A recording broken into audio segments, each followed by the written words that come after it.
اعوذ باللہ من الشیطان الرجیم بسم اللہ الرحمن الرحیم یا ایہا الذین آمنوا اتقوا اللہ وذروا ما بقی من الربا ان کنتم مؤمنین۔ ناظرین کرام، آج ہم نے تیسرے پارے سے سورہ بقرہ کی آیت نمبر 278 یعنی 278 پڑھنے کا شرف حاصل کیا ہے۔ ارشاد رب العزت ہو رہا ہے کہ اے صاحبان ایمان، اللہ سے حیا کرو اور جو تمہارے سود کا پیسہ لوگوں کے ذمے باقی رہ گیا ہے اسے چھوڑ دو اگر تم مؤمن ہو۔ ناظرین گرامی، سود ہر اسلامی بلکہ ہر انسانی معاشرے کے لیے ایک ناسور ہے۔ اگر صرف اس ایک حکم کو ہم نے صحیح طریقے سے اپلائی کر دیا ہوتا تو پھر دولت صرف امیروں کے درمیان ہی نہیں گھوم رہی ہوتی بلکہ غریب بھی اس میں کچھ حصے دار ہوتے، ورنہ آج امیر بغیر ہاتھ پیر چلائے بھی امیر سے امیر تر ہوتے جا رہے ہیں، اور غریب محنت مزدوری کرنے کے باوجود بھی غربت کی چکی میں پس پس کر اپنی جان گنوا رہے ہیں۔ اور یاد رکھیے گا کہ آج کا سرمایہ دارانہ ذہن بھی یہی چاہتا ہے کہ غریب ہمیشہ غریب رہیں اور وہ ہمیشہ امیر رہیں۔ لوگ یہ سوال کرتے ہیں کہ مولانا 1-2% سود لینے سے کیا فرق پڑتا ہے؟ تو ہم یہ عرض کرنا چاہتے ہیں کہ دیکھیں، خالق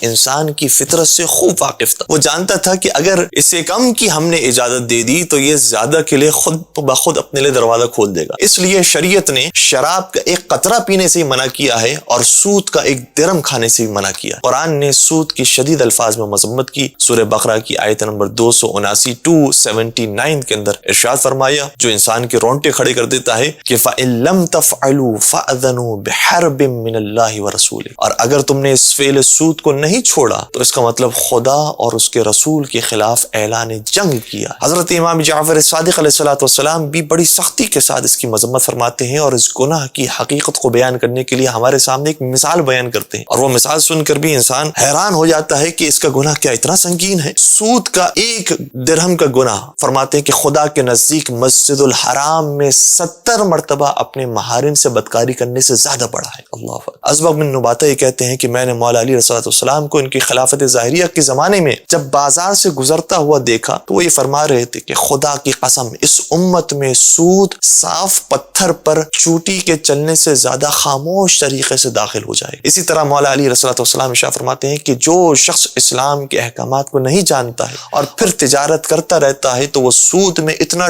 ڈوب جاتا ہے کہ پھر وہاں سے باہر نکلنا بہت مشکل ہو جاتا ہے۔ البتہ اس کا ہرگز یہ مطلب نہیں کہ انسان سود کے خوف سے گھر میں بیٹھ جائے، بلکہ رزق حلال کمانا یہ ضروری ہے، جیسا کہ پیغمبر اکرم حضرت محمد مصطفیٰ صلی اللہ علیہ وسلم مال حضرت خدیجہ طاہرہ سلام علیہ سے تجارت فرمایا کرتے تھے اور تجارت سے پہلے جانوروں کو چرایا کرتے تھے۔ اسی طرح سے امام باقر علیہ السلام ہو، امام صادق علیہ السلام ہو، امام کاظم علیہ السلام ہو، امام علی رضا علیہ السلام ہو، اتنی تیز دھوپ کے اندر زراعت فرما رہے ہوتے تھے کہ پائے مبارک سے عرق جاری ہو جاتا تھا، لیکن اس کام کو نہیں چھوڑا۔ امام جعفر صادق علیہ السلام فرماتے ہیں کہ میں گھر سے باہر نکلتا ہوں تو اس آیت پر عمل کرتا ہوں کہ فَإِذَا قُضِيَتِ الصَّلَاةُ فَانتَشِرُوا فِي الْأَرْضِ وَابْتَغُوا مِن فَضْلِ اللَّهِ، اور جب تم نماز سے فارغ ہو جاؤ تو زمین میں پھیل جاؤ اور فضل الہی تلاش کرو۔ پھر فرماتے ہیں کہ کیا ایسا ممکن ہے کہ کوئی گھر کے دروازوں کو اپنے لیے بند کر دے اور وہاں بیٹھ جائے اور پھر یہ کہے کہ پروردگار میرے لیے آسمان سے روزی اتار دے؟ فرماتے ہیں کہ جان لو ایسا شخص ان افراد میں شامل ہے کہ جن کی دعا کبھی مستجاب نہیں ہو۔ اس لیے ناظرین کرام، فقہی احکامات کو جانتے ہوئے ہمیں رزق حلال کمانے کی کوشش کرنی چاہیے تاکہ اسلامی معاشرہ طاقتور سے طاقتور اور مضبوط تر